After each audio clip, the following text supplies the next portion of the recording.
everybody. Welcome to the Living Well podcast with your host, Liv Hill. I am super excited about today's episode. We are having a coaching roundtable.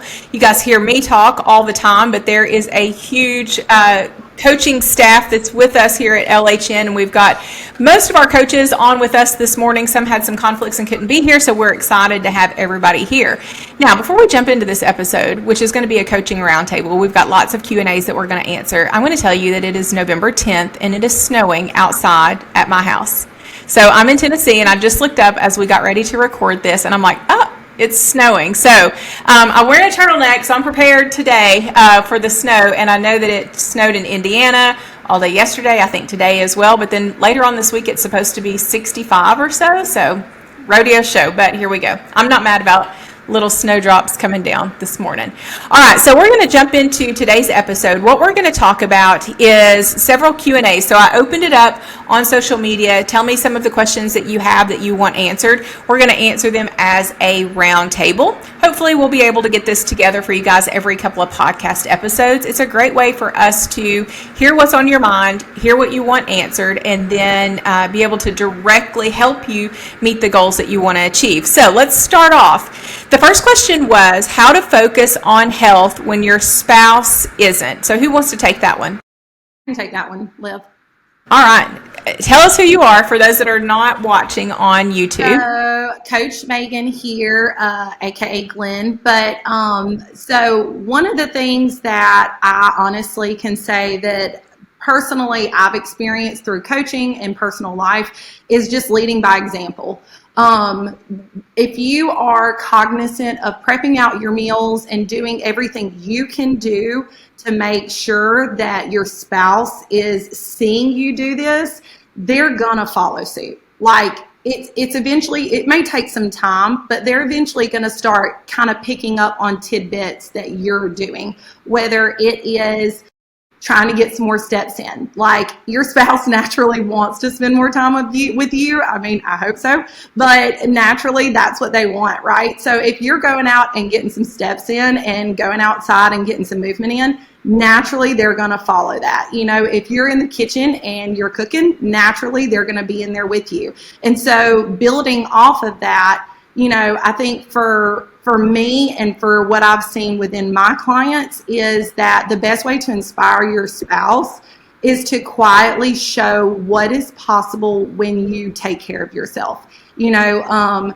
from just kind of my personal experiences, just seeing like, okay, if you're not going against them and you're not sitting here like shoving something down their throat, they're eventually going to be like, wow, okay, like, this is actually good. So let me just go for a walk with her. Hey, let me, you know, grab a bottle of water instead of that Pepsi. You know, let me, you know, have a cup of broccoli versus, you know, a cup of pasta. Like things like that will slowly kind of start adding to, and then they will eventually follow that. Now, I'm not saying this is going to happen in a quick matter of time, you know, 10 years strong here, but it happens. You know, my husband and I both like go for afternoon walks together now. He's not a big active person, but he'll go for a walk with me now versus at the beginning, he's like, no, I ain't getting out there and getting no steps in, you know?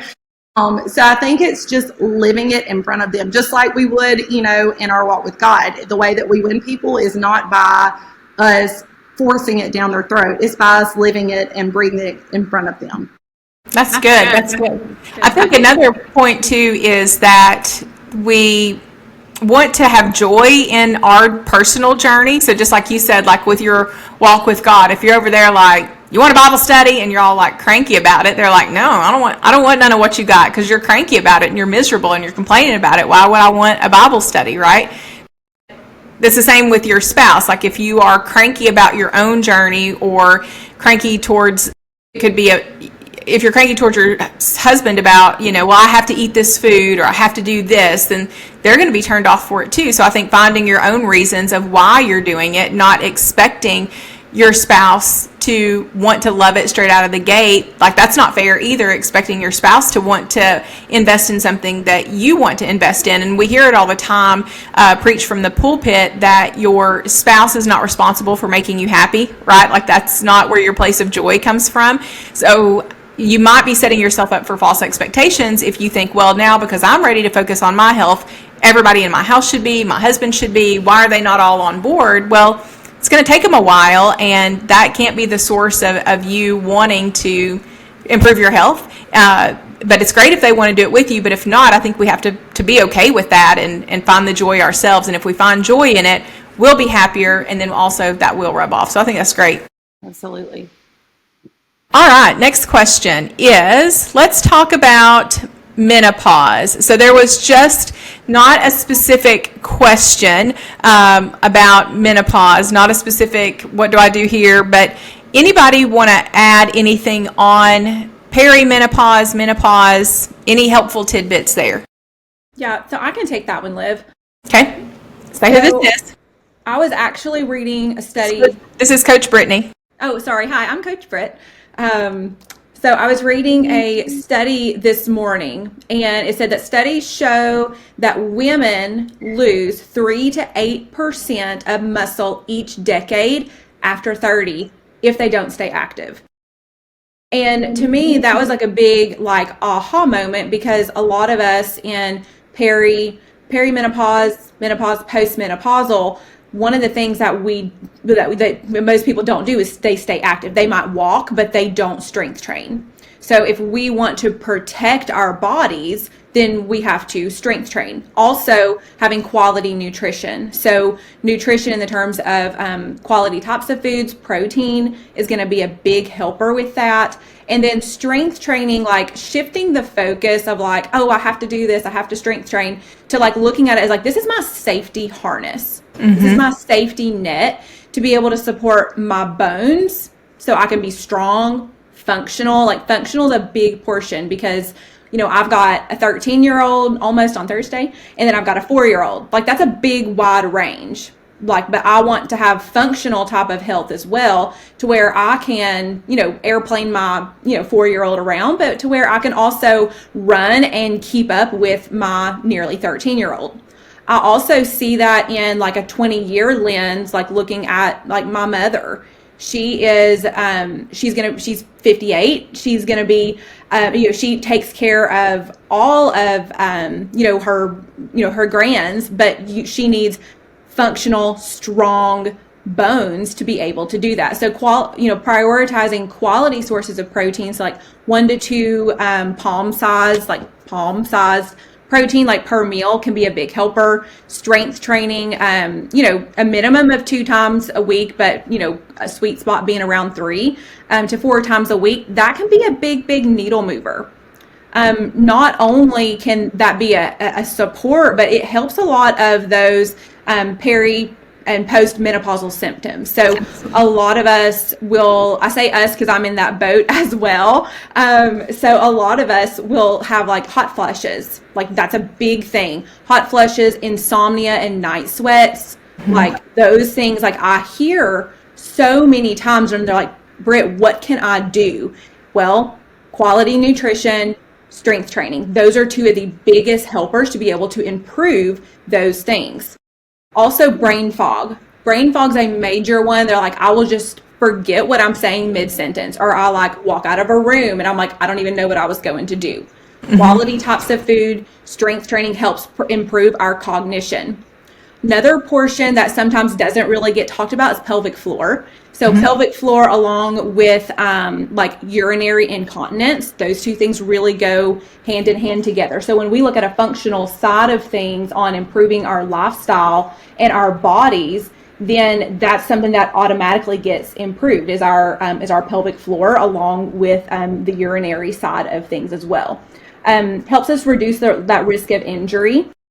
And of course, it helps improve our bone density, reducing that risk for falls and osteoporosis as we continue to age. That's huge. It's absolutely huge. And, we help clients on the functional side with hormone replacement therapy. We talk a lot on the hormones, but the conversation I just had with somebody last week was, we're going to get you into hormone replacement therapy, but if you're not doing the basics, if you're not strength training, if you're not eating your protein, and fiber is huge, fiber is so huge, if you're not doing those things, then the HRT, will it work? Sure, but is it going to be optimal? It won't be, right? So that's where strength training, quality nutrition come in clutch for sure, and especially during all the time, but during menopause, you're going to see like testosterone start to decline, and testosterone has a lot to do with like your hormone, with your happy hormone, with how your moods are. And one great way to naturally increase testosterone, which more than men need testosterone, women need testosterone bioavailability too, is through strength training. So it helps in so many things. And, it helps from an aesthetic standpoint where you can see it, which is nice to see that muscle on your frame, but it also helps so many things underneath that you can't see. And if you are thinking, I'm not in menopause yet, or I'm not in perimenopause, it is one of the best preventatives that you can do, so that when you do hit perimenopause, menopause, you can breeze through that much easier. That's right. By keeping those things in line. All right, let's talk about, okay, this one's a real one. I want to give up, but I also don't want to give up. It's a battle I face every day. How can I get my mindset in the right place? Yeah, I can take that one. All right. For those of you who don't, I'm Coach Beth. So yeah, this is a big one because a lot of people face this, and this is where mindset really comes into play. And so many times we like to align what we're doing physically with the spiritual as well. And my pastor says all the time that you can't let your current circumstances define your praise. Well, what does that mean? It means like before you might see that miracle or breakthrough, that healing, whatever it is you're praying for, go ahead and praise him like it's going to happen. And the same, we can apply that to health journey too. Before you see, you've reached your goal, seeing really results, you have to visualize the person that you're wanting to become. So, so often we're our own harshest, right? We're so hard, like, oh, it's always like it was past, or I'm going to fail, I'm going to succeed. Well, you got to be careful what you speak. So I think a lot of it is just rephrasing the things that we tell ourselves. Instead of saying, I'm failing, or I'm not as far along the journey as where I wish it was, start saying, just haven't achieved that yet. You're not failing, you haven't achieved that goal. And when those feelings of wanting to give up come, you got to keep your why center and forefront. Remind yourself why you're doing it, why you started this journey. The Bible says, "And thinks, so is he." So if you're always thinking negative, well, you're self-sabotaging yourself. But you have to focus on the positive. You have to be alive to your situation, your journey, and don't compare your journey to somebody else's, because each one of us, it's unique, right? Our own journey is our own. Like the other coaches looked, we each have our own path. Another thing that has really helped me in my own journey, because motivation is fleeting, right? We're not always going to feel motivated on certain days to keep pushing, doing all the things. But I started early on in my vision board, and I would put positive affirmations up there, like, it's worth it, never give up, you can do this. And just waking up and seeing those things every morning, what an encouragement that was. Start off your day with those positive affirmations and putting scriptures up there. I would pin different scriptures up there, just motivational things that would really help and encourage. And that would help those feelings of didn't have the motivation or feeling like give up. So that's how I would somebody to keep going. Yep, I agree with that 100%. You've got to have that motivation and not even motivation. I think motivation is one of those fictitious things, really. You might be motivated here and there, but you've got to have those visual reminders of what you're going for. And the words that you speak to yourself are so important. If you wake up every day and say, I am a failure, I'm doing horrible, all these I am statements. If, you come back and say, I am successful, I am working hard, I am putting in, I am putting in work towards this. It's the power of life and death are in the tongue, right? And so making sure that you're speaking those things. And I think also, as much as I hate the word like normalize, everybody's like normalize this, normalize that. But honestly, like normalize that there's going to be some tough days. Even you can be achieving all of your goals and still not feel motivated.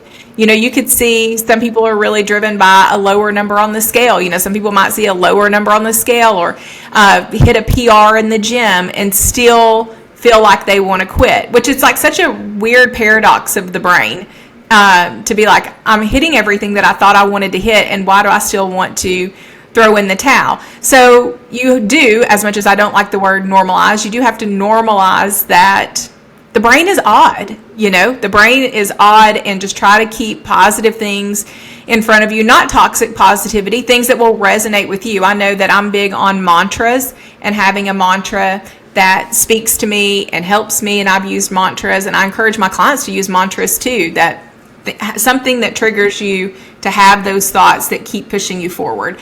I know we've all heard the phrase, you don't have to believe your feelings, and so I think something I heard yesterday for the first time, it was like, those feelings don't need a name. They don't need to reside in your mind. Just hear them and just roll on. Mm-hmm. All right, let's see. Another question here is, Megan, I think this one would be good for you. I've had a setback, and how do I push past that setback? And I know you're working through a setback right now, a little bit, what could be one. So tell me something. Do you want to speak to that one, or to somebody else? Yeah, I can speak to that one. I am, yes, definitely going through a setback currently. My name's Megan Lindsay. I'm a coach here as well. I have just now gotten out of having a lot of back surgeries, and over the last 2 years, I've been working, just for a little bit of background. I've been working very diligently to start lifting and to get my movement in place. And I finally get to a place where my movement is consistent. I am doing all of the things that Coach Liv is telling me to do. And I tore a tendon in my foot. And so now I am walking around with a boot, and nobody really knows what to do to fix it other than surgery, maybe. We'll see.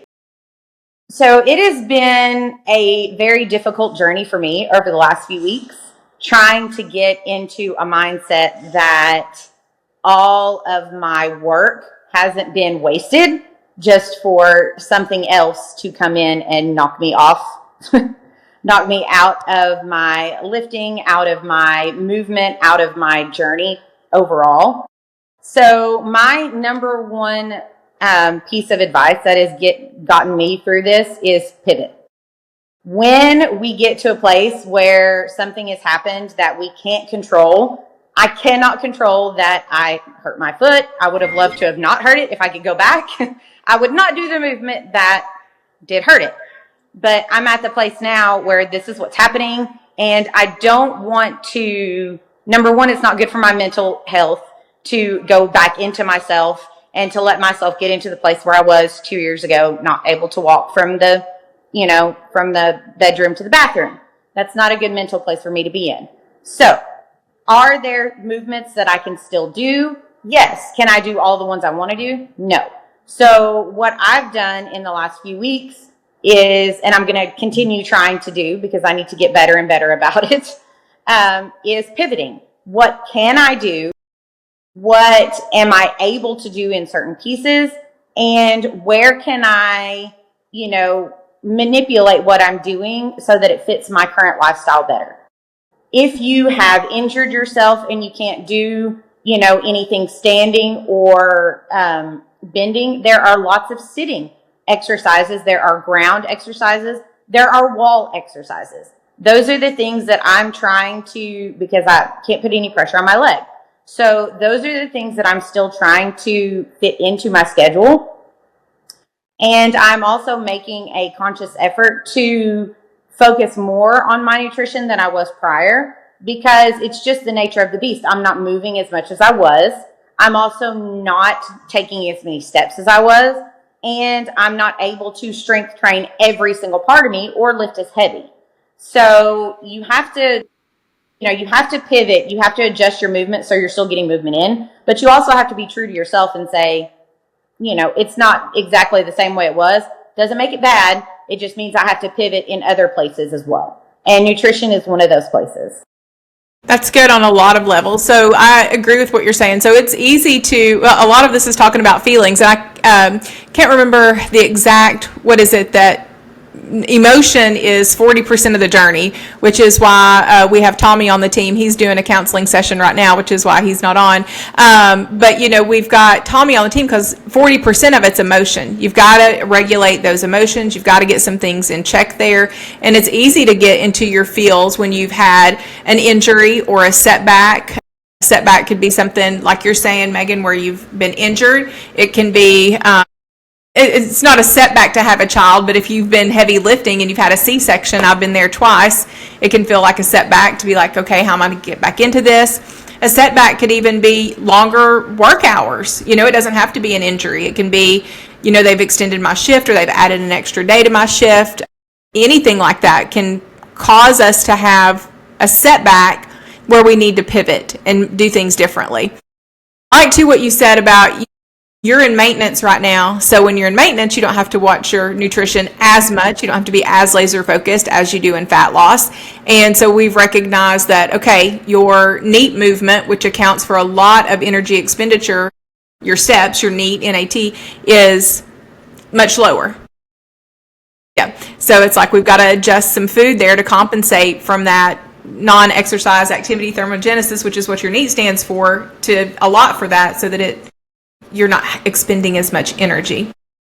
And it does take a little bit of time to get back into that. I was very comfortable in maintenance. I was at a certain calorie level and I was at about 8,000 steps a day, which is my maximum. And I was lifting 3 times a week. Well, now I'm lifting about twice a week and it's a smaller, it's a shorter lift, and my steps are, if I'm lucky, I'm at about 4,000 a day. So if you're not prepared to go into a place mentally that this is what it looks like, but you're not going to be able to do that tomorrow. Mm-hmm. So that's another level of it. If you're going through a setback or something like that is happening, listen to your coach, listen to your pastor, listen to your body, and understand that it's not going to change overnight. Mm-hmm. If it could change overnight, we would have all did it yesterday and, I would be perfect right now.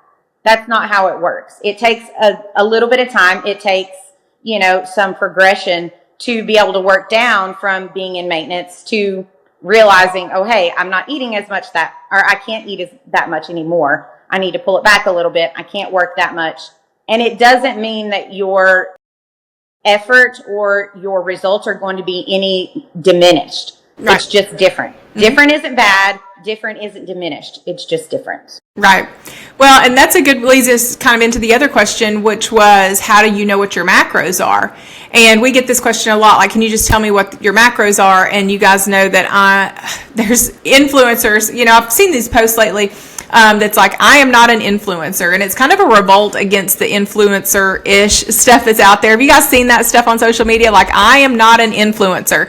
Yeah. And so that's where I'm like, we are not an influencer. We are coaches. We are nutritionists. We are not influencers. And what I mean by that is that these influencers will sell you your macro plan. You'll get a bundle, which is your macro plan, your workout, and a food guide, and you'll get all of that. And it's supposed to take you, just like they show you on your Instagram, from, overweight to abs, right?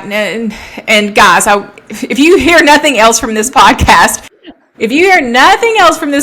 just know that to go from those body composition changes, there's things called GLP-1s, there's things called liposuction, tucks, fillers.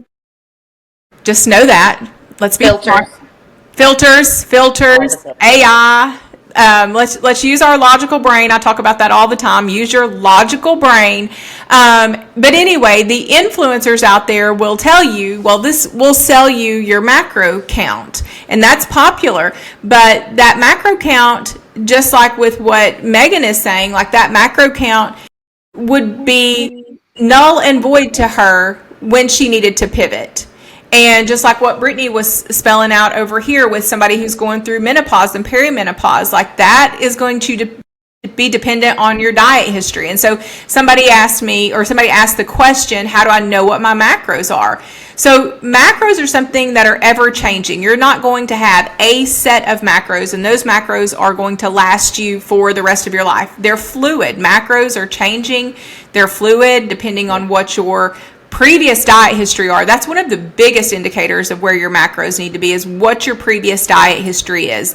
That tells us a lot about what your BMR is, which is your basal metabolic rate. It tells us a lot about where your metabolism is as far as it downregulated from years of fad dieting. Have you not dieted in a while, and so you've got more metabolic flexibility, those types of things. So if you are wanting a macro count, the best thing to do is to jump into coaching where you can learn this, so that you can learn how to adjust your macros, what they are, where they need to be, and what your body needs. Because I can tell you, and every coach on this podcast can tell you, from coaching, hundreds of women, I'll see two women, same height, same weight, same body style, right? Like they are all the same, but they could have two completely different macro profiles. They could be the same age, everything. And you've got one that can take in a lot of food, and another that we have to slowly start to work up in food. So a macro count cannot be based off of height, age, and weight. Like it can't be. You'll get a generic one, but it's not going to get you for the long haul, because you may need to pivot along the way. Anybody want to add anything to that before we go to our next question? I'll say, Megan here, you'll probably be starving, honestly, because that's the generic number you're going to be given. I have people who have came to me just in my community, and they're like, hey, I'm eating 1,200 calories a day. Is that a good macro count for me? And I'm like, are you starving slammed to death? Like, where you at, boo? And they're like, yeah, I'm like super hungry. I'm like, well, yeah, because that's probably not accurate for your body type. But, and I'll kind of refer them, to coaching, or I may give them a couple of pointers. But the generic number, especially for women, is 1,200, and it's less than 100 protein 90% of the time, which is bananas. Like, that's crazy. So, yeah. I mean, you're probably starving slammed to death too. So bless your heart on that. Yeah. 1,200 and 10,000 steps. Where they came up with this magic 10,000 steps a day number. Yeah. Is beyond me. And if it were without coaching, I would feel completely useless, because with my body type, I'm never going to get to 10,000 steps a day. That's not attainable for me in my lifestyle, in my, current situation, in any situation where I'm going to live. Mm-hmm. And when you're looking at your macros, if I would have just gotten that set, thing and said, here, even when I started 90 pounds ago. The macros that I started 90 pounds ago are not going to help me right now. And they're definitely, the ones I had 2 months ago aren't going to help me right now. It's always fluid. Everything, what are your factors? What are the different things about you that make this a personal situation? Mm-hmm. And that's where these influencers kind of miss that boat, is they want to make it seem like it's a personal choice. Like, oh, we're doing this just for you. They're not. They're giving you a canned thing and telling you this is what you need to do, whereas they don't know you. They haven't looked at any of your information. All they're doing is plug and playing. Yeah, agree. Absolutely agree. And giving you a huge deck of things that they're going to do. I had somebody come to me for coaching the other day, and they brought a deck, and somebody had given it to them from a local place. They'd met with them for 3 hours, talked about cellular rejuvenation and all these different phases they were going through. The price tag on that was $7,000 for a 3-month commitment. And all it was supplements, and 1,200 calories, 10,000 steps. So, guys, health, it's wild in these health streets. It's wild in these nutrition streets. I say it all the time. It is wild in these streets. And, be wise. Be wise. And if it looks just too good to be true, then do some research, do some digging, because you could have a tummy tuck for $7,000 if we're talking about. Well, and Liv, I will say, like, you're probably going to lose weight doing that. Like, let's just put that out there. First off, you're going to lose weight, period. Like, who wouldn't lose weight at 1,200 calories? Who's not going to lose weight getting 10,000 steps? But it's not realistic. At the end of the day, just like Liv has told all of us in coaching, how we tell all of our clients, I do not want to be eating 1,200 calories for the rest of my life. Like, I want to be able to eat cake at my kid's birthday party and not feel bad about it. I want to be able to, if I'm at a youth party for a youth event, eat a slice of pizza and not derail because I had a slice of pizza. If I eat a slice of pizza on a 1,200 calorie day, that's literally almost my whole day. I'm toasted. So you're going to lose weight doing those things, but it's not realistic. So pay the $7,000, do the thing. But at the end of the day, after those 3 months, you're going to be shot. Your bank account's going to be shot. You may have lost maybe 15 pounds, maybe 20 pounds if you're lucky. But at the end of the day, it's not realistic. It's just not. And it's probably coming back because you're not going to be able to keep that. Exactly. Yeah. I had a client who came in who was under 1,000 calories a day. And she was like, well, how long do I need to stay here? And I'm like, never, because it's not sustainable. Yeah. This is not sustainable. It's no wonder that you keep yo-yoing, going down and going up, going down and going up. Because when body gets so stressed out, it's like, you've told us so many times, Liv, when body gets so stressed out, it's not thinking about losing weight. It's no longer thinking about that. It's thinking about, it's in survival mode. It's like, I'm only going to get 1,000 calories today. I got to eat. I got to hold on to everything. Got to hold on to it. Absolutely. And it's not a sustainable method because as soon as you get out of that place, you're going to be, struggling because you're going to rebound right into, you go from 900 to 1,200 and body's going to be like, oh no. So. Yeah. I agree. Yeah, it's a slippery slope. So those MLMs look fancy. Those detoxes and patches and all of that look really fancy. But beware. All right, let's get to our last question. We've got just about 5 or 6 more minutes. And let's talk about, the question came in, I do not want to cook 2 separate dinners. My husband is picky. My kids are picky. How do I meet my goals without making 7 meals a night? So I can take that. Okay. Coach Leah, I'm the new one here, excited to be here. But I could have written that question like 4 years ago. Absolutely. Because I have a picky husband who's amazing and he's crushing his goals now too. But at the time, he wasn't on the same journey as me. I have a very picky young child. I have another son. He'll eat pretty much anything I make for him. But I knew that it wasn't sustainable for me to be cooking all these different types of meals. Even now that my husband is on his health journey, our goals are not the same. Our macros are not the same. So we need to be able to have something that we can both meet our goals and have food that we enjoy. So I learned how to basically just do deconstructed dinners is most of the time what we do. So I'll have a main protein that we all eat, but it's a whole lot easier to have that protein with the pasta and the sauces or the rice, all the vegetable options sitting out that everyone can customize their plate. So for me, I would rather do that than to make a bowl of, a big pot of spaghetti where everything is combined. Or a lot of times we'll still do soup, but I might have extra protein on the side that he can add in extra for his goals. Or if he wants to add cheese and sour cream to his for that day because that fits his goals, but I want to have extra cream in my coffee, I may not be putting that on my soup. So having those options where it's deconstructed, my daughter, she doesn't want tacos or enchiladas. So we have the taco meat separate. We have different options for tortillas. I might want a corn tortilla. My husband might want the flour.